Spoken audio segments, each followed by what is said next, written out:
Urea بوریا سوریا جو آیا وہ ڈال رہے، لیکن نہیں،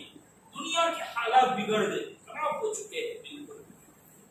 وما اصابکم من مصیبت فبما کسبت ایدیکم، جو کچھ پہنچ رہا ہے یہ تمہارے کرتوت کی وجہ سے۔ حدیث شریف کے الفاظ ہے کہ جب بے شرمی عام ہو جائے گی، بے شرمی عام ہو جائے گی تو پھر موت بہت جلدی جلدی واقع ہونے۔ ہم کوئی کہہ سکتا ہے کہ بے شرمی نہیں ہے؟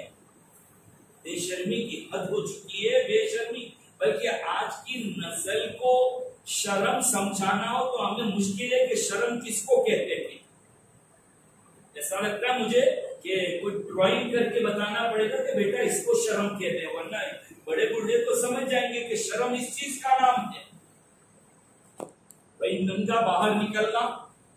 کہ نہیں، بڑے کہیں گے تو ہم نے تو اپنے باپ کے سامنے بھی بنیان پہن کے بھی نکلیں گے۔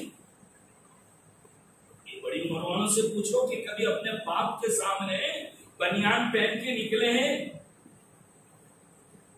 پاجامہ اور لنگی پہننے کی بھی ہمت نہیں ہوتی تھی کہ نہیں، ابا جب تک دوسرے روم میں نہیں چلے گئے وہاں تک کپڑے پہنے ہوئے، جب وہ دوسرے کمرے میں گئے، شرم کا تو یہ عالم ہوتا تھا لوگوں کا کہ اپنی بیوی کے ساتھ بیٹھتے بھی نہیں تھے اپنے ماں باپ کی موجودگی میں۔ آج تو گرل فرینڈ کا ہاتھ پکڑ کے جا رہے، آج تو گرل فرینڈ کا ہاتھ پکڑ کے جا رہے، ماں باپ کے سامنے ننگے، باہر لوگوں کے سامنے، پبلک کے سامنے ننگے، اور اس کو عقل مندی اور اس کو ہوشیاری سمجھا جا رہا ہے۔ بے شرمی جب عام ہو جائے گی، بے شرمی کی تحقیق کرنے بیٹھوں تو فجر کی نماز ہو جائے گی۔ بے شرمی اگر عام ہو جائے گی تو موت بہت جلدی واقع ہونے لگے گی۔ نیت نئی بیماریاں آئے گی جس کو تمہارے بڑوں نے نام بھی نہیں سنا۔ کتنوں کو تو شروع کے اندر کورونا بولتے بھی نہیں آ رہا تھا کہ کوئی کمپنی کا نام تو نہیں ہے، یہ نام بھی بولتے نہیں آ رہا تھا کورونا۔ ہمارے ایک سورت کے اندر ایک بہت بڑے آدمی ہے اور ہوشیار ہے، لوگوں کے کام بھی خوب کرتا، ابھی تک ان کو کورونا ہی بولتے نہیں آیا، وہ کہہ رہے کورو ہو گیا۔ یعنی ایسے لوگ ہیں کہ جن کو بیماری کا نام بھی یاد نہیں آ رہا، ایسی بیماریاں آ رہی ہے اور ڈاکٹر بڑے لوگ ویکسین اس کا تلاش کرنے سے عاجز ہے۔ کوئی کہہ رہا ہے یہ وظیفہ پڑھو، کوئی کہتا ہے گرم پانی پیو، کوئی کہتا ہے کیا کرے، کب جائے گی بیماری؟ جس نے کی ہے وہ ہی لے سکتا۔ اب کوئی کہتا امریکہ نے چھوڑ دی، کوئی کہتا چین نے چھوڑ دی، کوئی کہتا ووہان والوں نے چھوڑی، کوئی کہتا اس نے چھوڑی۔ جس نے بھی چھوڑی ہو حکم اللہ کا، جس نے بھی چھوڑی ہو، سب کے دل رحمان کی دو انگلیوں کے درمیان میں ہے، وہ جدھر چاہے ادھر پھرا سکتا۔ اس کی مرضی نہ ہو تو کچھ نہیں، اور اس کی مرضی ہو تو مٹی کے اندر سے شفا مل جائے گی، ورنہ دوا پی کر تھک جاؤ کچھ نہیں ہوتا۔ دوا اور شفا دونوں ساتھ ہو جاتی ہے تو انسان کو شفا ملتی ہے، ورنہ دوا پی کر تھک جاتے ہیں، مقدر میں شفا نہیں ہے تو شفا نہیں ملتی۔ لیکن یہ سب کچھ اللہ کو راضی کرنے سے ختم ہوگا۔ راضی کر لو اللہ کو راضی کر دو۔ دو چیزیں کرنی ہیں، ایک کا نام ہے توبہ اور دوسرے کا نام ہے استغفار۔ توبہ کس کو کہتے ہیں؟ گناہوں کو چھوڑ دینے کا نام توبہ، اور جو کچھ ہو گیا ہے اس پر معافی مانگنے کا نام استغفار۔ ہم یہ تو کہتے ہیں کہ اللہ معاف کر دے، اللہ معاف کر دے، بہت اچھی بات ہے، یعنی جو کچھ ہو چکا ہے معاف کر دے، لیکن یہ نہیں کہہ رہا ہے کہ میں آئندہ کروں گا کہ نہیں کروں گا۔ باہر نکل کے تو پھر وہی، اس لیے کیا کہا جا رہا ہے؟ توبہ بھی کرنی ہے، کیا کہ اللہ میں نے بہت گناہ کیے ہیں، میں تو کر کے بھول گیا، آپ کو یاد ہے، معاف کر دو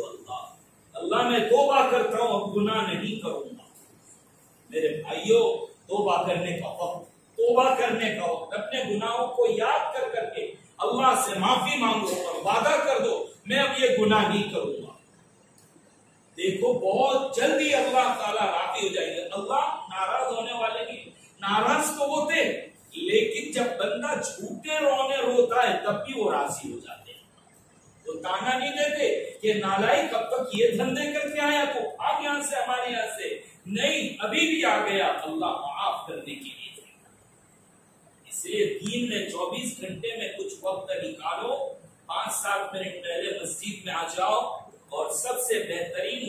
طریقہ یہی ہے کہ اللہ سے اپنے گناہوں کی معافی مانگو،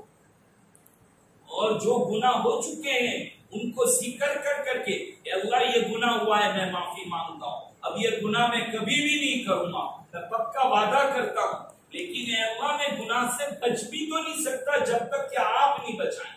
آپ مجھے بچا لیجیے۔ ابھی ہمارے قاری صاحب نے یہاں قرآن کریم پڑھا، میں حیران ہوں، انہوں نے، میں پہلے تو سوچ رہا تھا کہ القاریہ کی سورت پڑھی مغرب کی پہلی رکعت میں،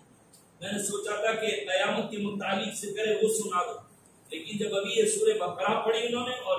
سامنے ہی بیان کہ پہلی آیت، ہم نے کہا چلو آخری آیت سنا دیتے ہیں۔ ربنا لا تؤاخذنا ان نسینا واخطانا، توبہ کرنے کا طریقہ ہی بتایا، اے ہمارے پالن ہار، اے ہمارے پالنے والے اللہ، ہم کو پالنے کا بل نہیں مانگتا، جو اللہ بل مانگتے ہیں، کولائی میں بل آتا ہے کسی کے گھر پہ، لائٹ کا بل تو آتا ہوگا، گھر کا ٹیکس تو آتا ہوگا، لیکن اناج کا اللہ اگایا اس کا کوئی ٹیکس، اس کا کوئی بل نہیں۔ اللہ نے باڈی دی، ہمارا بدن دیا، ہم یوز اور استعمال کر رہے ہیں، اس کا بل آتا ہے کسی گھر پہ؟ آنکھ سے کتنا دیکھا، جس چیز کو دیکھ رہے ہیں اس کا تو بل آ رہا ہے موبائل کا، لیکن آنکھوں کو ریچارج کرانا پڑ رہا ہے، کانوں کو ریچارج کرانا پڑ رہا ہے، نہیں، کوئی بل نہیں آ رہا ہے۔ ربنا، اے وہ اللہ جو ہم کو پالتا تو ہے لیکن کوئی بدلہ نہیں مانگتا، ربنا لا تؤاخذنا، ہماری پکڑ مت کر، ان نسینا واخطانا، اگر ہم چوک جائیں اور بھول جائیں۔ اللہ نے ایسا کہا کہ بندے جب دعا مانگے تو یوں مت کہنا کہ اللہ نے جان بوجھ کر گناہ کیا، اللہ کیا سکھا رہے، یوں کہنا کہ اللہ مجھ سے بھول ہو گئی، اللہ مجھ سے چوک ہو گئی۔ ایک بیٹا جو طوفان کرتا ہے، گڑبڑ کرتا ہے اور گھر میں سے باپ نکال دیتا ہے، اب دیکھا کہ یہ تو ضدی ہے، کم وقت آتا نہیں ہے معافی مانگنے کے لیے، تو باپ اپنی بیوی کو بلاتا ہے اور کہتا ہے وہ کھڑے کو بلا اور اس کو ذرا سکھا کہ خالی آ کر ایسا کہ جب باپ میں نہیں کروں میری بھول ہو گئی۔ ارے وہ ہے نا، جوان میں ایسا ہوتا ہے نا، گھر میں سکھاتے تو ابا ہی اور ماں بھی کو کرنا ہے، لیکن امی کے وایا دھریے ساتھی ایسا مت کہنا کہ میں نے کہا، وہ یوں نہیں کہتا ہے،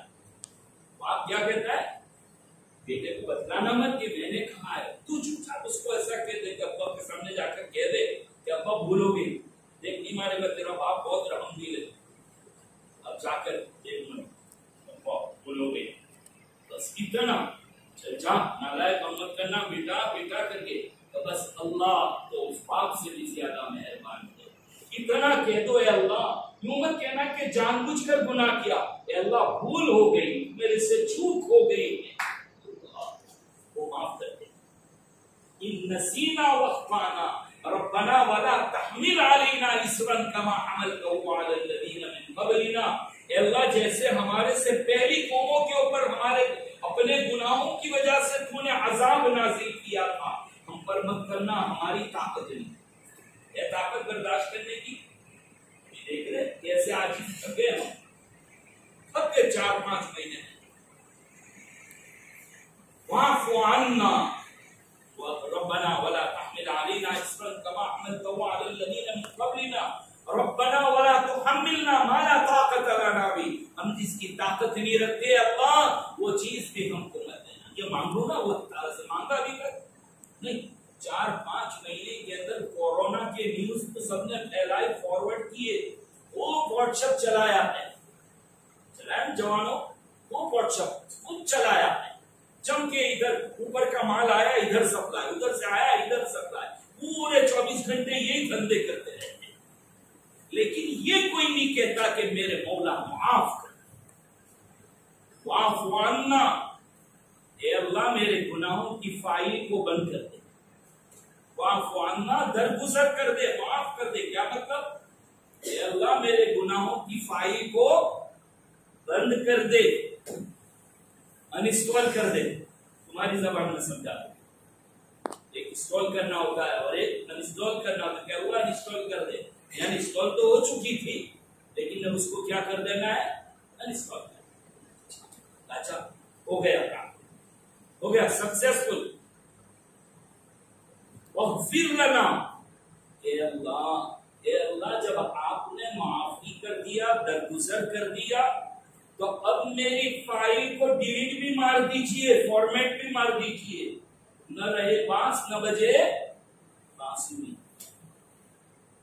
انگلی دی تو بندے نے پہنچا پکڑ لیا۔ اللہ سکھا رہے کہ یوں معافی مانگ مجھ سے، واعف عنا واغفر لنا، اے اللہ مٹا دے ختم، معافی کا قلم پھیر دے، ڈیلیٹ، جاؤ، یہ بھی ہو گیا۔ بندے نے پہنچا تو پکڑ لیا تھا، یہاں بیٹھ گیا اور کیا سکھایا؟ ورحمنا، اللہ میں نے گناہ تو کیے تھے، اللہ میں نے بہت گناہ کیے تھے، پورا دفتر کے دفتر بھرا ہوا تھا، لیکن آپ نے تو معاف کر دیا تو بالکل کلیئر ہو گیا، بالکل میموری کارڈ خالی پڑا ہوا ہے اللہ، ان بل میموری بھی اور وہ میموری کارڈ بھی سب ویسا ہی پڑا ہوا ہے اللہ تعالیٰ۔ ان گناہوں کی جگہ پر اب اس کارڈ کو نیکیوں سے بھر دیجیے، حالانکہ کی نہیں ہے لیکن مانگ کیا رہا ہے؟ اے اللہ گناہ بھرے ہوئے تھے، فائل خالی ہو گئی ہے، اس کو نیکیوں سے بدل دے، ورحمنا، یہ بھی قبول ہو جاتی تھی۔ جا، تو نے گناہ کیے تھے، معافی مانگی، میں نے معاف کر دیا، اس کے بدلے میں نیکیاں لکھ دیتا ہوں۔ ایسا کوئی معاف کرنے والا؟ پھر بھی ہم معافی مانگ رہے بھائیو۔ یہ حالات مجھے اور آپ کو سکھا رہے ہیں کہ اللہ سے معافی مانگو، توبہ کرو، استغفار کرو، استغفار کی تسبیح پڑھو، یہ ضروری کہ عربی میں کہو، اپنی زبان میں، اے اللہ معاف کر دے، اے اللہ گناہوں کو مٹا دے، اے اللہ رحم فرما دے، گناہوں کو نیکیوں سے بدل دے۔ بس یہ بیٹھ کے مانگا کرو نا، جتنا زیادہ مانگ سکتے ہو۔ دیکھو جب کوئی اس کی عادت ڈال دے گا، حدیث پاک میں فرمایا، خود نبی کریم صلی اللہ علیہ وسلم نے، جو مفتی صاحب ابھی قرآن کی آیت پڑھ کے سنا رہے تھے، من لزم الاستغفار جعل اللہ له من كل ضيق مخرجا، اللہ تعالیٰ تنگی سے راستہ نکال دیں گے، اللہ جعل اللہ له من كل ضيق مخرجا، اور اللہ تبارک و تعالیٰ ومن كل هم فرجا، ہر ٹینشن دور کر دیں گے، وَرَزَقَهُ مِنْ حَيْثُ لَا يَحْتَسِبُ، اور ایسی جگہ سے رزق دیں گے کہ اللہ تمہارے خیالوں میں بھی نہیں آئے۔ اس لیے ہم مسلمان ہیں، ہم یہ اس نے بیماری پھیلا اس نے پھیلا اس چکر میں مت پڑو۔